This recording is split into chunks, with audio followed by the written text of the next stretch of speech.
बोलो जयकारा बोल मेरे श्री गुरु महाराज की जय। सौभाग्यशाली गुरुमुखो, गुरु अर्जुन देव जी महाराज जी के दरबार में एक सिख रहता था जो भंडार से भोजन आदि तो खा लेता था, परंतु सेवा गुरु दरबार की नहीं करता था।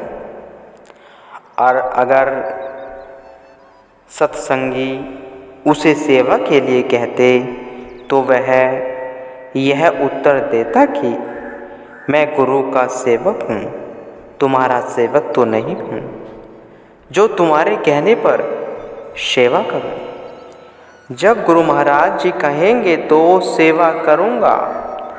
जब कभी भी कोई सेवा के विषय में उससे कहता तो वह यही उत्तर देता। होते होते यह बात फैल गई। गुरु महाराज जी ने भी सुना कि अमुक मनुष्य दरबार में रहता है, अगर सेवा नहीं करता।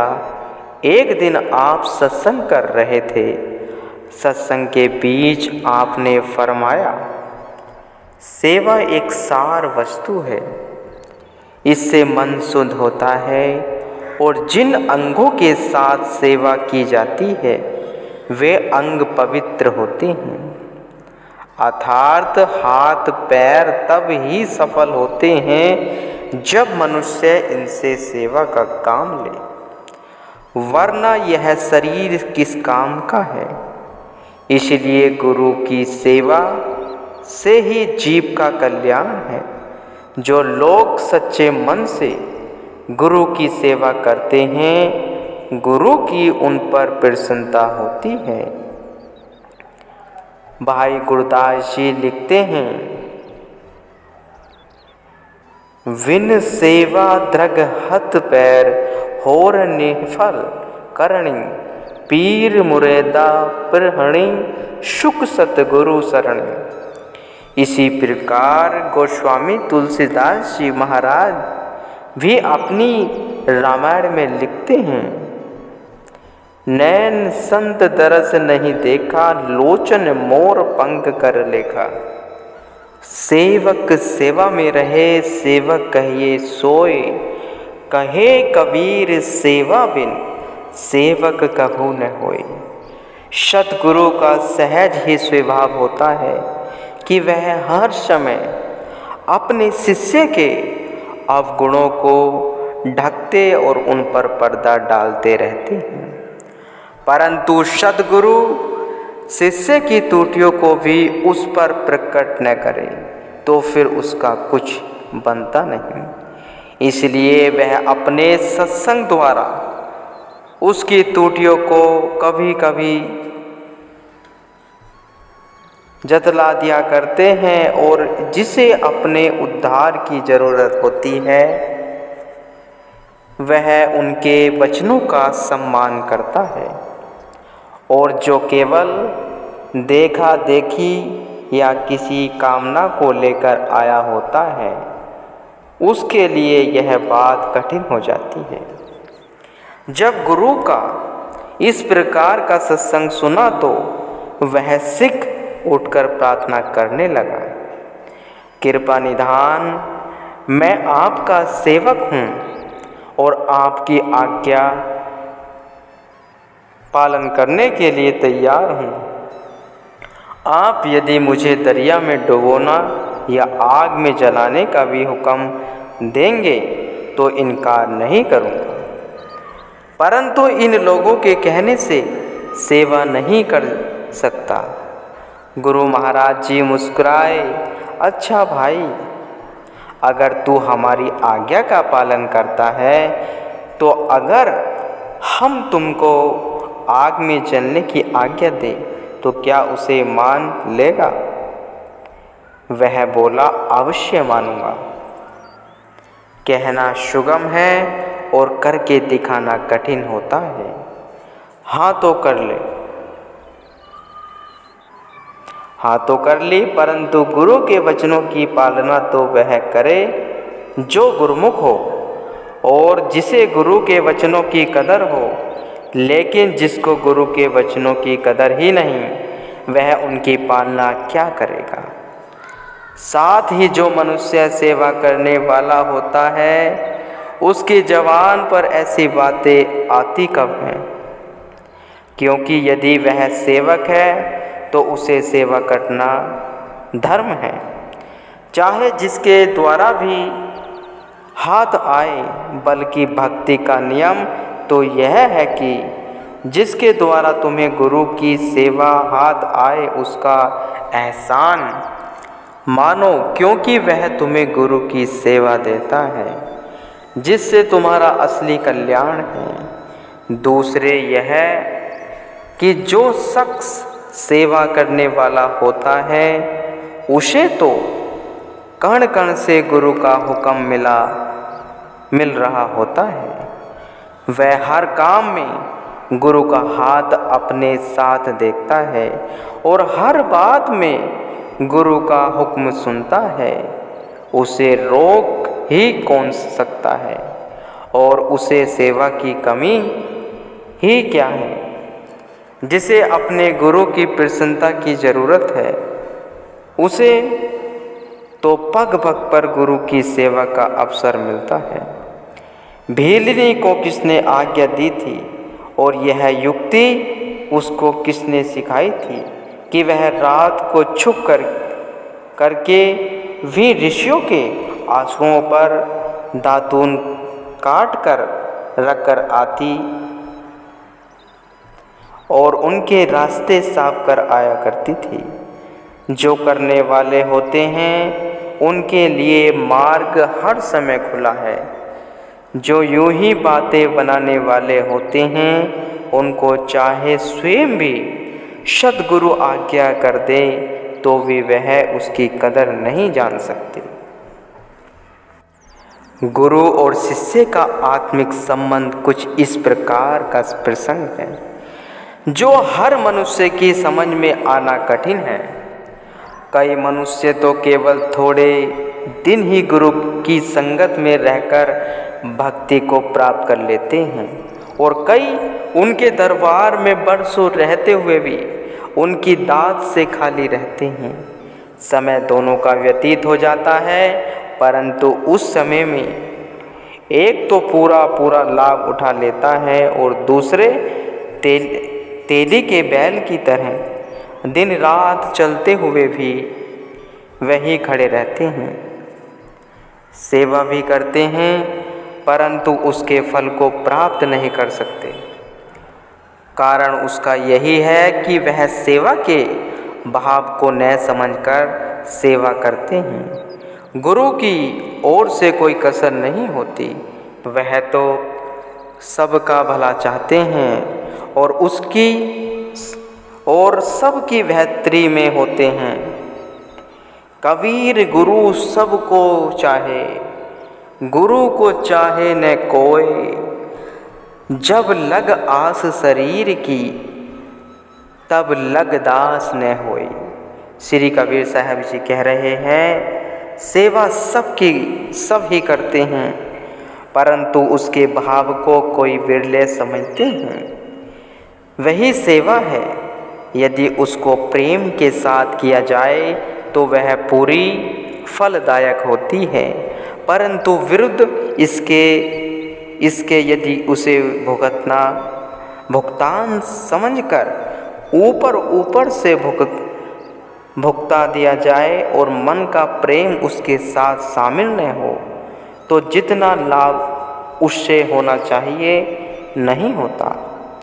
ऐसी हालत में यदि शिष्य जीवन पर्याप्त में सेवा करता रहे तो भक्ति के मार्ग में उसके मन और बुद्धि के विचारों की उन्नति नहीं मिलेगी और न ही कभी उसके आत्म संबंधी संस्कारों को उभारने का अवसर मिलेगा। निसंदेह सेवा एक सार वस्तु है। यह मालिक की प्रसन्नता का सबसे आसान और बिल्कुल सहल मार्ग है, पर शर्त यही है कि सेवा के भाव को समझकर सेवा की जाए।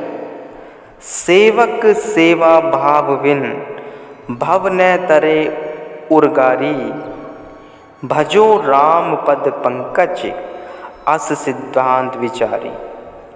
काकभूषण जी कहते हैं, हे गरुण जी, सेवक का सेवा और प्रेम के बिना इस संसार सागर से पार होना असंभव है। इसलिए इस सिद्धांत को दृढ़ निश्चय करके भगवान के चरण कमलों का भजन करो। संतों का वचन है कि भक्ति के रास्ते में इन दो वस्तुओं का होना आवश्यक है, एक सेवा और दूसरा प्रेम। जिस प्रकार पंछी दो परों की सहायता से फुरफुराता हुआ आकाश में उड़ जाता है, उसी प्रकार भक्त का भी एक पर सेवा और दूसरा पर प्रेम है। इन दोनों को बराबर हालत में रखकर वह सहज ही मालिक की तरफ उड़ता हुआ चला जाता है। इन दोनों में एक पर भी यदि दुर्बल हो तो वह पूर्ण रीति से नहीं चल सकता और जैसे कि चाहिए उन्नति नहीं होती। इस वास्ते इन दोनों का होना जरूरी है। सेवा से भाव कर्म है और प्रेम से भाव उपासना है। इन दोनों के मिलाप से ज्ञान की उत्पत्ति होती है। कर्म कहते हैं करने को। इस शरीर के साथ जो कार्य किया जाता है उसका नाम कर्म है। यह दो प्रकार का होता है, एक उपासना सहित और दूसरा उपासना रहित। उपासना सहित कर्म वह है जिसके साथ मन का प्रेम भी शामिल हो और उपासना रहित कर्म वह है जो मोहब्बत और प्रेम के बिना हो। जो कर्म मोहब्बत और प्रेम के साथ किया जाता है वह मनुष्य को ज्ञान की पदवी तक पहुंचा देता है। ज्ञान नाम जानने का है। काम चाहे किसी प्रकार का भी हो, दिली शौक के साथ करने से मनुष्य उसका पूरा लाभ उठा लेता है और उसमें नाना प्रकार के तजुर्बे हासिल करता हुआ अपनी बुद्धि और विचारों को विशाल बना लेता है। और शौक के बगैर जो काम किया जाता है उसमें आदमी के मानसिक विचारों को उभरने का अवसर नहीं मिलता और उसकी ज्ञान शक्ति प्रकाशमान नहीं होती। यही कारण है कि भक्ति के मार्ग में सेवा और प्रेम इन दोनों का होना आवश्यक समझा गया है ताकि जिज्ञासु अपनी असली मंजिल तक सहज ही पहुंच सके। जो गुरु का सेवक है वह बंधा हुआ भी निर्बंधन और निर्बंध होता हुआ भी जानबूझकर बंधन में पड़ा हुआ है। कर्म करता हुआ भी अकर्म और अकर्म होता हुआ भी कर्मी बना हुआ है। इसको कर्म फल की इच्छा नहीं है। वह गुरु की मौज के आश्रय चलता है। सुख हो या दुख वह दोनों अवस्थाओं में समांचित रहता है। जैसे स्त्री एक पति के पीछे सारे कुटुंब की सेवा करती है, इसी प्रकार यह गुरु को प्रसन्न करने के लिए सब सेवकों का सेवक बनकर रहता है। गुरु के घर को अपना घर समझता है और सच्चे मन से सब कामों को पूर्ण करता है। किसी से ईर्ष्या विरोध नहीं करता, सबसे एक चित्त भाव और नम्रता से बर्ताव करता है। यद्यपि वह सबके साथ प्यार करता है परंतु किसी जगह उसके मन की पकड़ नहीं है। मन का अहंकार उसने त्याग दिया है। तकलीफ और आराम का सवाल उसके समीप पैदा नहीं होता। क्षमा और सहनशीलता उसके स्वभाव में दाखिल है। वह हर समय अपने मन के रुख को देखता हुआ चलता है। दिल को किसी वस्तु के अंदर अटकने नहीं देता। हर समय अपने मार्ग को दृष्टिगोचर रखता है। मन को नीचा करने का यत्न में लगा हुआ है। इसी प्रकार अपने जीवन को व्यतीत करते हुए उसको कई तरह के तजुर्बे हासिल हो जाते हैं और निरख परख की हालत उसमें पैदा हो जाती है और उसको इतनी समझ बूझ हो जाती है कि बंधन क्या है और मुक्ति क्या है, क्योंकि वह हर समय अपने मन की अवस्था की परख करता रहता है कि मैं कहाँ तक बंधन में हूँ और कहाँ तक मुक्त हो गया हूँ, अर्थात मेरी सुरती कहाँ तक पदार्थों में अटकी हुई है और कहाँ तक छूट चुकी है, किस कदर बंधन टूट गए हैं और किस कदर बाकी हैं। इस प्रकार समस्त अवस्थाओं की देखभाल करता हुआ दिनों दिन आगे की तरफ बढ़ता जा रहा है। उसके बंधन टूटते जाते हैं और वह मुक्ति के समीप होता जाता है। सेवकाई का मार्ग कठिन से कठिन है और सुगम से सुगम है। कठिन इसलिए है कि यह मार्ग करने का है, इसमें अपने जीवन को अमली बनाना पड़ता है और दुनिया खाली बातों से काम निकालना चाहती है, जो किसी प्रकार भी संभव नहीं है। सुगम इसलिए है कि इसके बराबर दूसरा कोई भी सुगम मार्ग नहीं है, पर शर्त यही है कि जो इसकी हकीकत को समझकर इस पर चले हैं, वरना अगर जवानी जमा खर्च का काम है तो हाथ कुछ नहीं आएगा।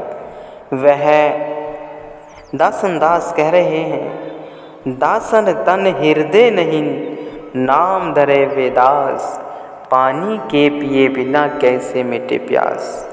वह सिख बेचारा गुरु दरबार में तो बेशक रहता था, परंतु सेवक भाव से दास भाव का आना तो बिना संस्कारों और बिना सच्ची श्रद्धा और सेवा से कठिन होता था। गुरु का ज्ञान या गुरुमत के नियमों को समझाना कोई सुगम बात नहीं है। जब उसने इस प्रकार की प्रार्थना की, अगर गुरु महाराज जी मुझे आग में जलाने की भी आज्ञा दे तो मैं तैयार हूँ, तो सद्गुरु फरमाने लगे, भाई अगर तू हमारे कहने पर आग भी जलाने को तैयार है तो ऐमुक वन में चिता लगाकर उसमें अपने आप को जला दे। गुरु की इस प्रकार की आज्ञा सुनकर वन की ओर चल पड़ा और चीखा चिता के लिए लकड़ियाँ एकत्र करने लगा। लकड़ियाँ चुन रहा था, परंतु मन में जलने का ख्याल कहाँ था। वह समझ रहा था कि अभी गुरु महाराज जी की तरफ से कोई हुक्म आता कि तू वापस चला। लकड़ियाँ जोड़कर आग लगी थी, लेकिन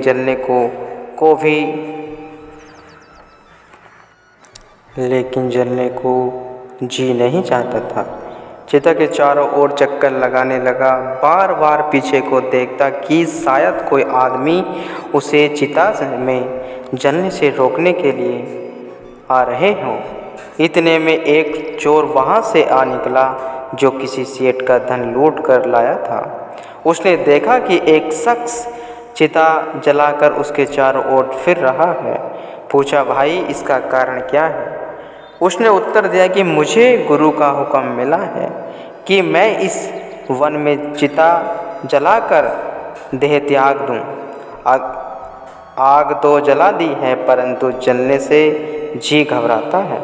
सोचता हूँ कि इसी तरह बिना कारण जीवन को नष्ट कर देने में क्या लाभ है, और दूसरे यह भी ख्याल कि संभव है कि गुरु महाराज जी इस काम से रोकने के लिए किसी सिख को पीछे भेज दें।